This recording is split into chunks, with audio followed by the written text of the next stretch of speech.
What's up, everyone? It's John with National Sports Entertainment. And I apologize my video is so late. I just woke up, so usually I would have it out a little bit earlier. But I fell asleep through most of the basketball games. And yeah, we didn't do too good, which is okay. We're not going to have a perfect day every day. But obviously we missed USC and TCU. Well, USC was a couple nights ago, but still. Just with college football, we've been off. And then Tulane, I did have winning for the simple reason. Like I said, I hear UCF, they're leaving the conference, and it just wouldn't make sense to have them bury the conference and leave. But with basketball, we didn't do great either. I think we were 3-4 or something like that. We did get the Mavericks early on. Missed the Clips over, and I'm going to go into the Clips over in a second. We missed the Hornets, we missed the Raptors, and we missed the Wolves. The good thing is we did get the Warriors and we did get the Blazers, and we seem to have a really good read on the, it seems like, the West Coast teams this year, so that's always good too. And I'm going to go into the NFL games, but this is basically where we stand, and I'm going to show you what we did. So you can see for this sequence here, we closed it out, okay? We closed out the Clippers sequence, which means I was going to do a fourth leg, which I sometimes do. It depends. It's kind of discretionary. I was going to do a fourth leg on the Clippers and either make it the Blazers or the Warriors because they were in play. And I just decided not to because while looking back, you could say, oh, man, if you had made it a fourth leg on the Blazers, you would have won that sequence. It's true, but I played fourth legs before, and again, the value they offer. So we lost 193 on this sequence, okay? But just from some of the sequences that we did finish out Fresno State. Because like I said, we lost the Magic, but we had Fresno State because they had not covered a spread all year. And they did finally cover one. So all these games like this, we got the Warriors because we've been picking them at home in particular games, and they seem to be doing very well in those games. So none of these were crazy. This one, again, because we didn't see UCF just burying the division and leaving. But my point is 24, 49, 71. This brings it up to 91, right? So we lost 193. So from these sequences alone, we gained 91.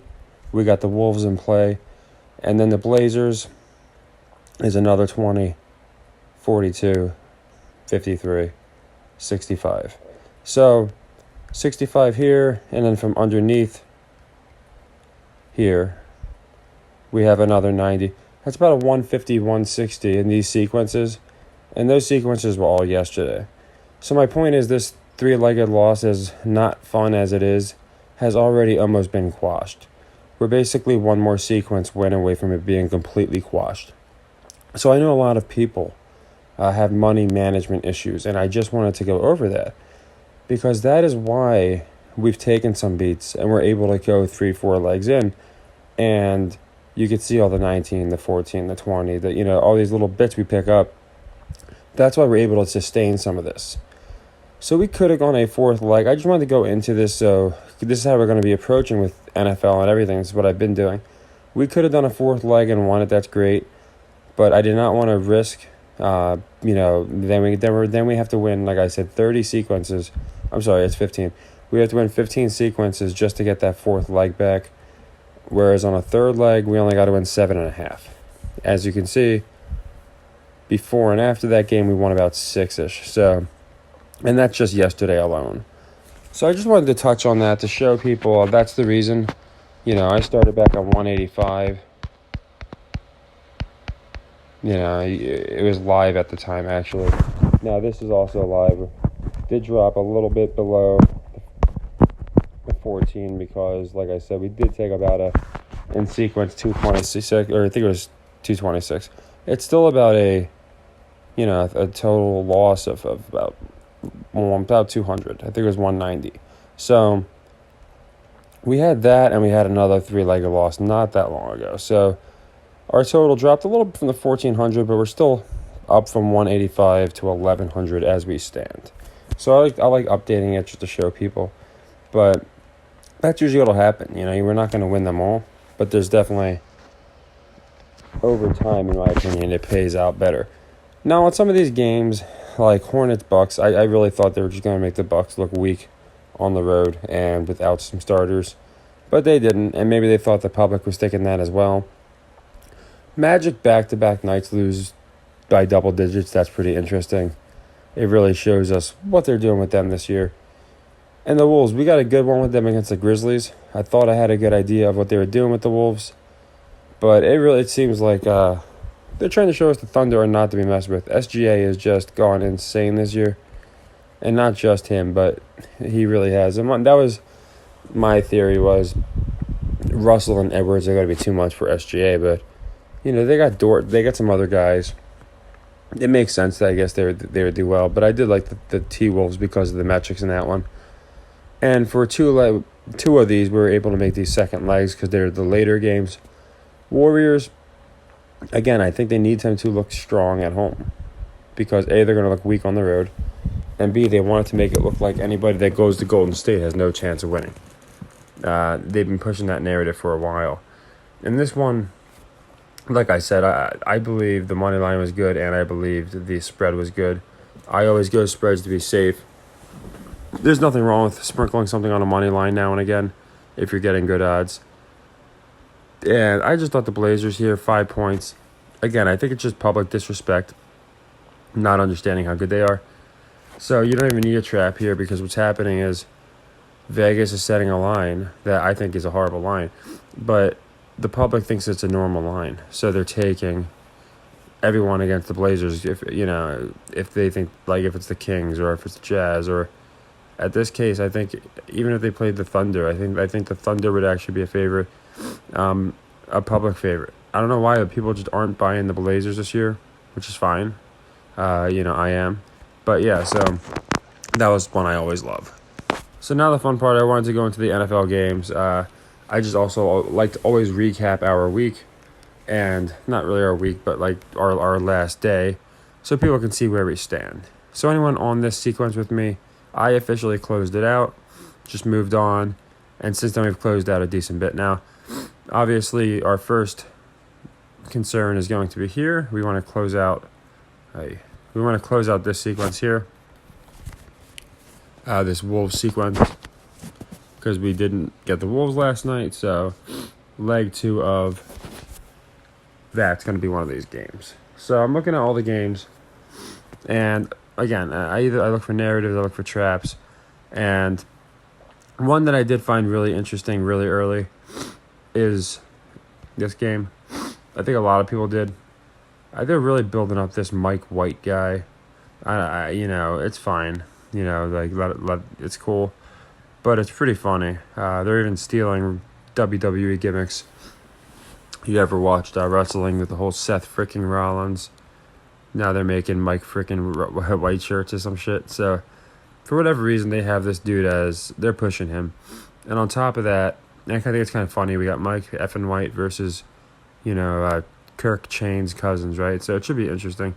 But I can't imagine too many people are on the Jets only getting 3 here in Minnesota.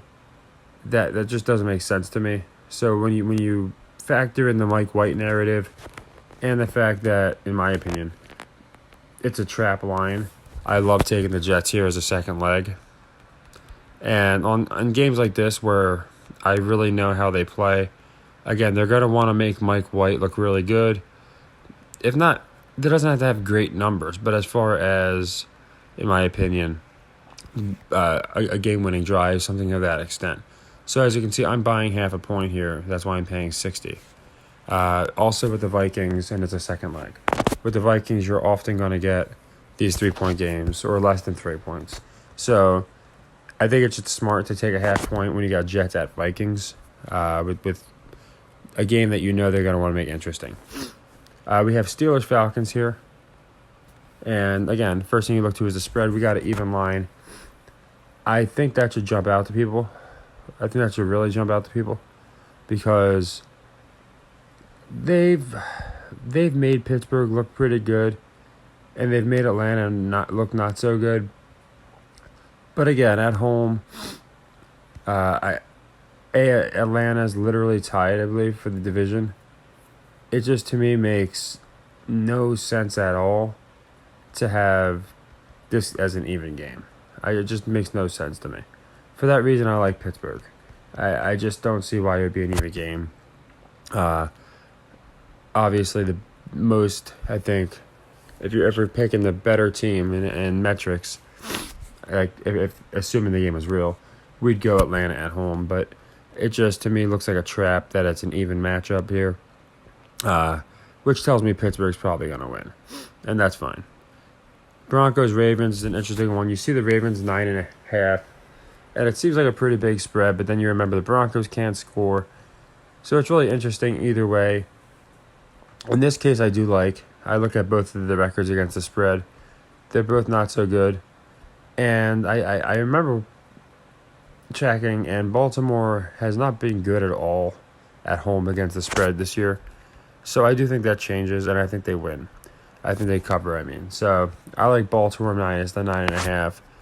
I think the fact is, you could say, oh, now this is when people are going to fade Denver and they're going to cover. But again, if that was the case, I just don't think it'd be a 9.5 point spread. I think it'd be a closer game. So to me, this just wouldn't make sense to suddenly explain why the Broncos are playing well. So I do like the Ravens in this game. Like I said, I try and be fair, and I gave Russell the benefit of the doubt in a few weeks because I did think that they were going to come back. But once I see what's happening, I have to be honest. Now, this one's an interesting one. I think people are going to be all over the Packers in this game. A, because the prospect of Love coming in, and B, because they did look a lot better than Chicago in my opinion. Like, as bad as I think they are, if you look at their numbers and things of that nature, I think they haven't been as bad as Chicago, who's basically just relied on Fields, and I think he's playing this week, but he wasn't even playing last week. So it's interesting, but in this game, I love Chicago. The Bears blew them out in the first game in Green Bay, so I think it only makes sense that Chicago at least covers the spread here. So at 4.5 points, I have no doubt that they're going to cover that spread. I think it's an easy spread to cover, and I like the Bears to cover that spread. Now, this one's an interesting one because I brought up this last week when I was going over the Bucs. I was explaining why I thought it was interesting that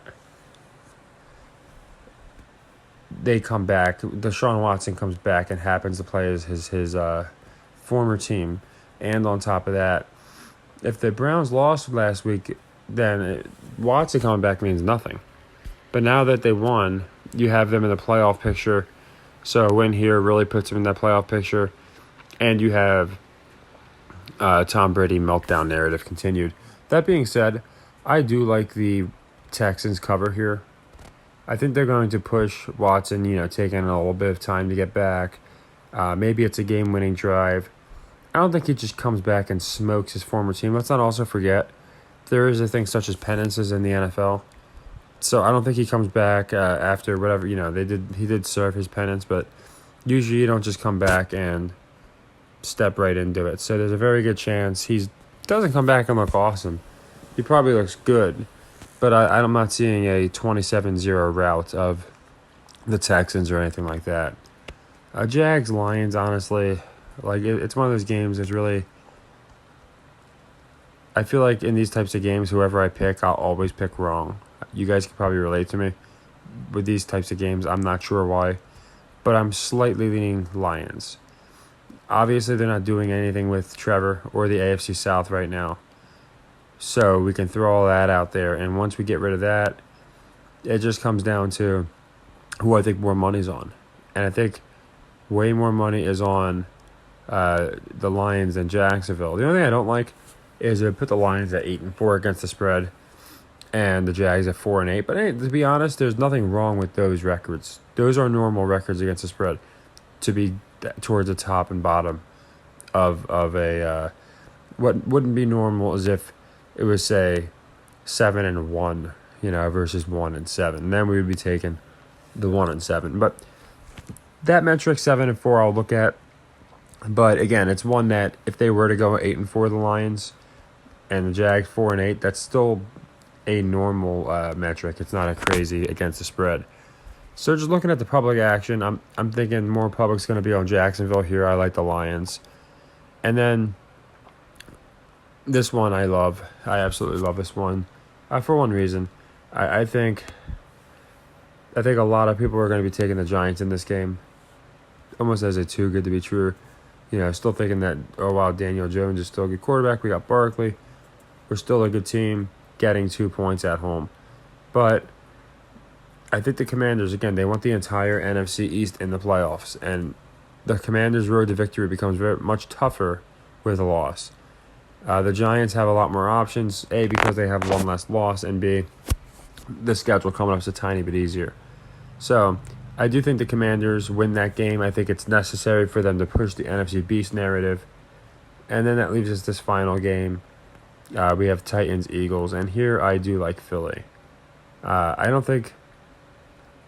Honestly, I think in this game, I do think there's going to be about even action. I could be wrong. And I think there's a good chance that there's way more people in Tennessee than people think. A, because of the upset potential on the money line, and B, just because Philly's been pretty inconsistent. And I think when you have a team that's inconsistent and you have a team who's been very, very consistent like the Titans, the Vikings have been mostly presented that way outside of one game. I think people are going to lean with the Titans in this one. So I do like Philly to cover the spread at home. I think they have to have another performance that people remember. Remember all the MVP talk? They were shredding the league. They had about 3 weeks in a row where we haven't seen that. I think that needs to come back, and I think we will see it. So just to recap, and we'll do the fours. If you know my phone, I basically have enough data to store like 10 to 15 minutes of stuff at a time, and I didn't want to do this whole thing and then it not record. So I'm going to do the ones, and of course I'll do the fours. I'll probably be going live, but I'll do the fours anyway in like a community post or something. But you can always stop in if I'm live and just ask me who I like, and I always let people know. But to round it out, again, I like Steelers cover because I think it's a trap. It's basically a money line game. Baltimore Ravens at home because I think that's a lot of points, and people think the Broncos have a good defense and they don't want to lay that many points. So I like Baltimore there. I do like Chicago at home. Again, I think people are going to be a little hot on Green Bay right now. And don't forget, Love can look good. Rodgers, they can do whatever they want with these guys without the Packers covering. So I do like Chicago plus 4.5. Lions looks like a trap, a little bit of a trap. I think more is going to be on Jacksonville, so we like Detroit. On Cleveland, I like Houston to cover just because, again, I think Watson's not going to just step back into get the red carpet. Jets looks like a trap.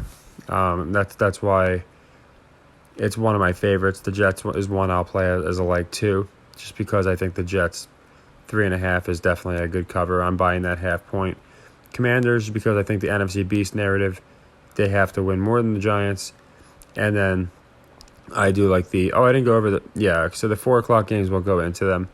Like I said, if I tried to, then what would happen is my phone data would run out and I'd have to redo the whole thing. So I'll try and get them all in there one of these days, but like I said, the last couple times I tried, my data messed up. So I do want to get this out, and I just wanted to go into every game too. So, I'm not just running through them. And I also like to address tonight's games, I don't like to just ignore the fact if we do bad. I like to admit I wasn't over the target tonight, and I wasn't. Again, we didn't do terrible. We went 3-4. So, it's not like we had a horrible game, a horrible day. Sometimes I think I hold myself to a pretty high standard because I want to get the best picks out there. So, I do feel bad that we didn't hit them all. But, yeah, we didn't have a great basketball day, but 3-4, not terrible. College today, got Tulane, but missed obviously the more important one was TCU. So we want to hit back hard with the NFL tomorrow. I think we went 8-4 last week, and 8-4 the week before, actually. So we have been doing good with the NFL since we've been picking every game, which we just started, if you haven't noticed. So we'll see how we continue. That's 8-4. I'll take that every week. So let's see if we can do that again. We're actually starting off 0-1 because we have Bills. We did have the Patriots. So I always like to point that out too. And that one I did make basketball as a second sequence, so that one's closed out. But for the rest of these, I think we have a good 1 o'clock. I think I have a decent idea on a lot of these games. Some are tougher, but some to me look like flat-out traps, like the Jets and like the Steelers. So we'll just have to see. So again, sorry this is late, guys. I literally slept, woke up, and figured, okay, let me get this out, go over tonight, and go over all the football games tomorrow. And I'll probably go live to explain the games in better detail, and we'll hit the fours either way. So take care, guys, and happy earnings.